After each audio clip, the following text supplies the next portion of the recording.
Greetings, friends. Hello to all good, reasonable people. Today I want to tell you about a very simple method for increasing NAD+ concentration in our body. Well, those who are interested in anti-aging know that NAD+ is a molecule that is given enormous importance in the aging of the organism, because when we age, the concentration of these molecules decreases, and as a result, all our vital processes slow down, starting from energy generation in cells, both at the glycolysis stage and at the stage of energy formation in mitochondria. And also, the youth genes, sirtuins, cannot work properly. Sirtuins are genes that encode similar proteins, and these proteins protect our DNA from damage.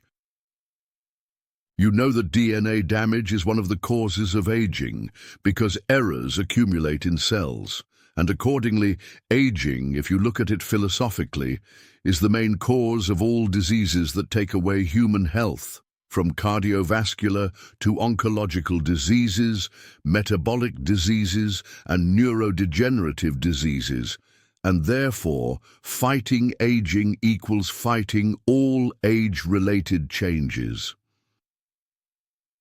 I'll say right away that we're talking, of course, not about large-scale studies on humans, because regarding anti-aging, this is impossible to conduct, but the molecular mechanisms, cellular mechanisms, are already well studied. Everything has been tested on animals, and we're beginning to understand how all this works. So with age, our NAD+ levels decrease. This is, as they say, a medical fact. And it decreases not only because our body begins to produce less of it, but also because senescent cells accumulate in us, and senescent cells release special substances that can trigger inflammation.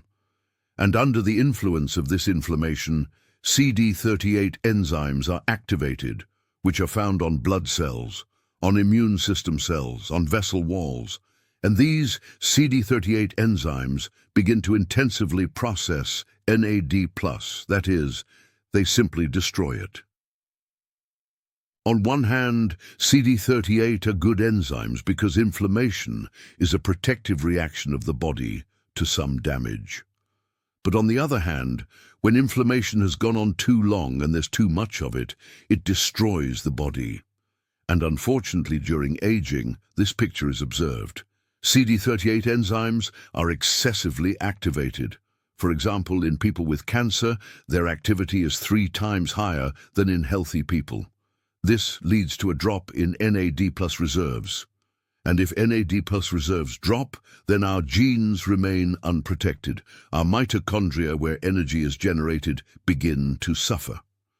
These are just probably 2 examples out of many, and currently accepted anti-aging strategies involve taking supplements that increase our NAD+. That is, our body doesn't generate it, but we introduce it from outside.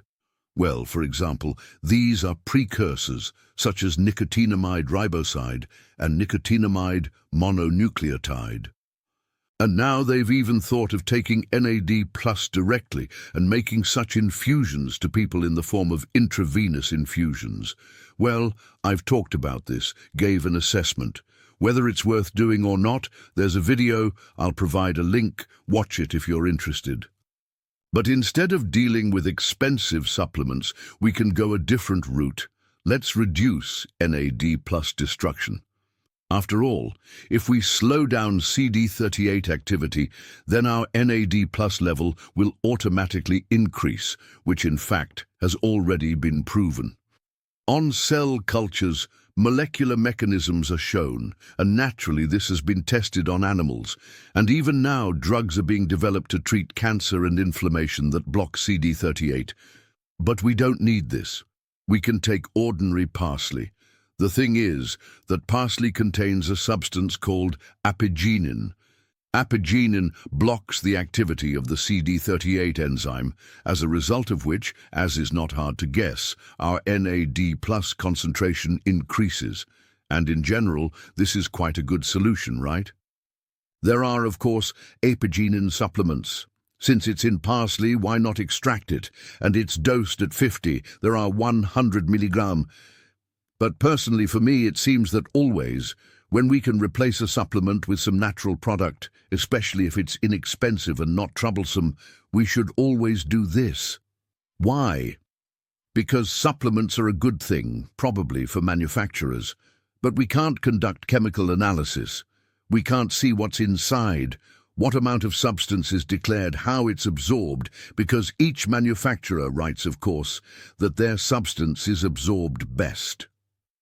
Liposomal Apigenin, let's say, is better than regular. It seems like yes in theory, but what's inside is unknown. And parsley, here it is, you can touch it and evaluate it. So let's now figure out, if there's Apigenin in parsley, then how much do we need to consume to get some effect? Here we still need to start from those studies that were conducted, albeit few, and understand that we need approximately 100 milligrams of Apigenin per day to support these conditions we're talking about.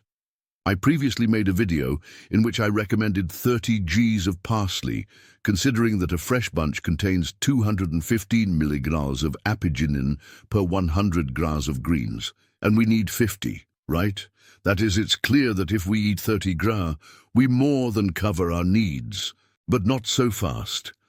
And here I must say that in that video I made an error in calculations and didn't account for bioavailability, and Apigenin has very poor, terrible bioavailability.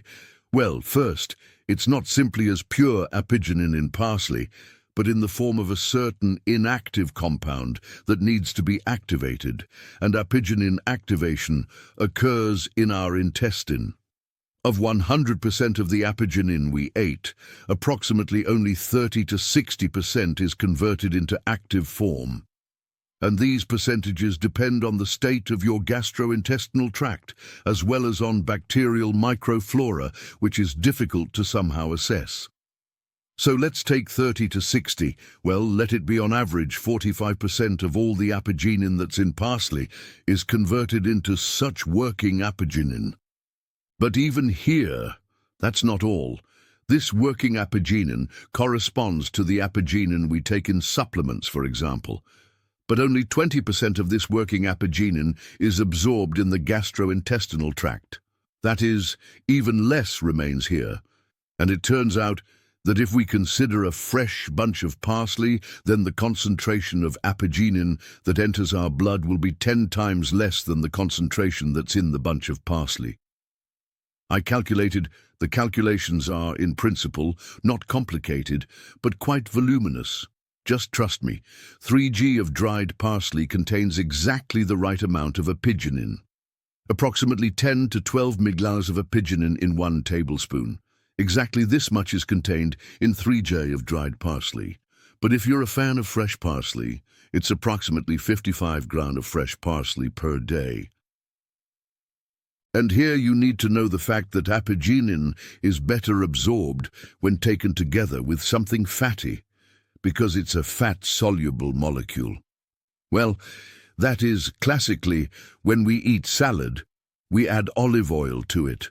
That's okay. If you use dried parsley, then again you need to add something, some fat, so that this Apigenin is better absorbed. And besides, our old good piperine, the one contained in black pepper, also helps improve the transport of Apigenin through the intestinal wall. So the gold standard, if you consume parsley, you need, let's say, olive oil, you need black pepper, and then the chances of its absorption will significantly improve. And of course, questions will arise. With constant consumption of dried parsley, 1 tablespoon per day, won't there be any side effects? Well, in terms of Apigenin content, this will be analogous to supplements that contain 50 milligrams of Apigenin. In terms of other substances content, yes, there are a few oxalates, approximately like in 20-25 G of spinach. Also, there's vitamin K, but there's no such thing as vitamin K excess.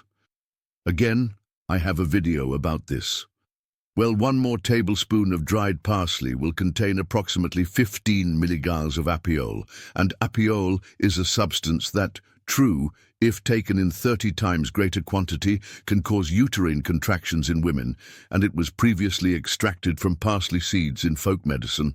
This was used to induce labor, to initiate abortions, but this is very dangerous because there's a big toxic effect, and in the quantity we consume, especially since these are leaves, not parsley seeds, there won't be any significant apiole. And therefore all these possible side effects, if you really want to be very, very careful, then people who are pregnant, that is pregnant women, shouldn't consume this.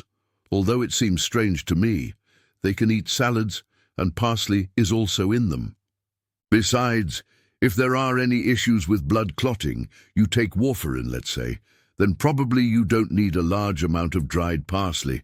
Well, and if you have a tendency to form oxalate stones, you also need to approach this with caution. Although you can balance parsley consumption, for example, with lemon juice or magnesium citrate, and this will lead to competition between citrate and oxalate in urine for calcium. And calcium citrate is soluble, stones won't form. While calcium oxalate is insoluble, it will form stones. Therefore, when you add citrate to urine, by consuming it first with food, you thereby reduce the chances of stone formation, even in case you have a large amount of oxalates in urine. It should be said right away that this is only in certain people. That is, oxalates are not absorbed in large quantities by everyone. Not everyone excretes them in large quantities with urine. Well, otherwise there are no more side effects. In terms of cost, I looked. A kilogram of dried parsley costs $3 online.